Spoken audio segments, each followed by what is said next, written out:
কি ও মুমিন ঈমান রাখা দায়। সাবধানে থাকি ও মুমিন ঈমান রাখা দায়। কিয়ামতের আলামত ভাবে বুঝা যায়। সাবধানে থাকি ও মুমিন ঈমান রাখা দায়। সাবধানে থাকি ও মুমিন ঈমান রাখা দায়। কি লিখব ভাই বাংলার বাণী,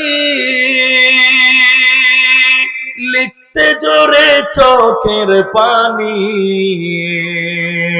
ক্ষমতার জোরে মানুষ মারে পশ্চিমী বাংলায়। সাবধানে থাকি ও মুমিন ঈমান রাখা দায়। সাবধানে থাকি ও মুমিন ঈমান রাখা দায়। কিয়ামতের আলামত ভাবে বুঝা যায়। সাবধানে থাকি ও মুমিন ঈমান রাখা দায়।